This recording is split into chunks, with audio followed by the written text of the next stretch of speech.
ছাদে হাঁটছি, তখনও নিচে তাকিয়ে দেখি উঠানে এক পাশে নবনীতা দাঁড়িয়ে আছে। গায়ে একটা জলপাই রঙের চাদর, পরনে একটা হালকা গোলাপি শাড়ি। অনেকদিন পরে নবনীতাকে দেখলাম। চুল খোপা করা, চেহারাটা পুরোপুরি দেখা যাচ্ছে না। নবনীতাকে দেখেছি তখন ওই ছাদে। আমার ছোট বোন লিথি আসে। লিথিকে দেখে অন্য পাশে চলে আসি। আর একটু সময় নবনীতাকে দেখতে পারলে ভালো হতো। লিথি বলল, কি করছিস ভাইয়া? আমি বললাম, কিছু না, ছাদ ঘুরে দেখছি। লিথির কাছে নবনীতার কথা জিজ্ঞেস করতে ইচ্ছে করছে, তবে কিভাবে শুরু করব বুঝতে পারছি না। লিথি আবার কি ভেবে বসে। নবনীতার কথা শুরু করবার একটা সুযোগও খুঁজে নিলাম। লিথিকে বললাম, নবনীতাকে দেখলাম আজকে। লিথি বলল, হ্যাঁ, আপু তো এখনোই এখানেই থাকে। আমি বললাম, কেন শ্বশুরবাড়ি যায় না? লিথি বলল, না, গত 2 মাস ধরে এখানেই আছে। আপুকে তার জামাই এখানে রেখে গেছে। আমি কিছুটা অবাক হলাম।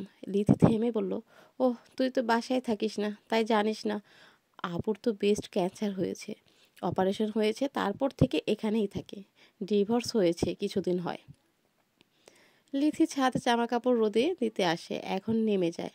আমি আবার ছাদের কোনায় দাঁড়াই। নবনীতা এখন নেই। আরেকবার দেখতে ইচ্ছে করছে। আর কিছু সময় যদি এখানে থাকতো। মাথার ভেতরে ঘুণ পোকার মতো স্মৃতি কিলবিল করছে। আমি তখন ক্লাস 10-এ পড়ি। তখনই নবনীতার প্রতি গভীর টান অনুভব করি। নবনীতা তখন এসএসসি পরীক্ষা দেবে। আমার বন্ধুরা যখন গার্লফ্রেন্ড নিয়ে শহরে চষে বেড়ায়, আমি তখন ছাদে বসে থাকি, কখন নবনীতা ছাদে আসবে। সিঁড়ি থেকে বারবার নিচে নামতাম, যদি একবার সিঁড়িতে নবনীতার সাথে দেখা হয়ে যায়। এই বাড়িটা 4 তলা। সেই ক্লাস 6-এ পড়ি, তখন এই বাড়ির 3 তলায় আমরা উঠি।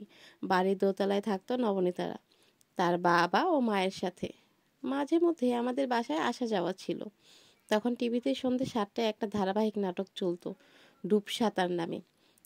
সেখানে একটা ছেলে বয়সে বড় মেয়ের প্রেমে হাবুডুবু খায়। মেয়েটা আর ছেলেটা 3 তলা এবং 4 তলায় থাকে।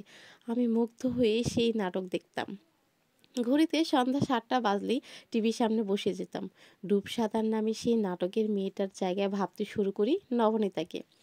আমার তখন টেস্ট পরীক্ষা চলে, 3 মাস পরেই এইচএসসি পরীক্ষা। বুকের ভিতরে সবটুকু সাহস সঞ্চয় করে নবনীতাকে চিঠি লিখি, প্রেমের চিঠি। আমাদের ভিতরে কথা হতো, তবে সেই কথা প্রেমের কথা যে ছিল এমন না, স্বাভাবিক কথাই হতো। তবে নবনীতার একটু কথা বলা, একটু মুখোমুখি হওয়া, একবার নবনীতার মুখে দেখায়, এসব বিশেষ মনে হতো। নবনীতা সিঁড়ি থেকে নামছে, তখন কেবল সন্ধ্যা নেমেছে।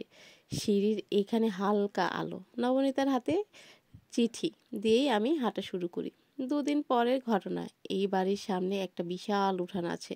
সেখানে আমরা 7 জন মিলে ক্রিকেট খেলি। তখন আমি ব্যাটিং করছি। নবনীতা সামনে এসে দাঁড়িয়ে বলল, তোর সাথে কিছু কথা আছে।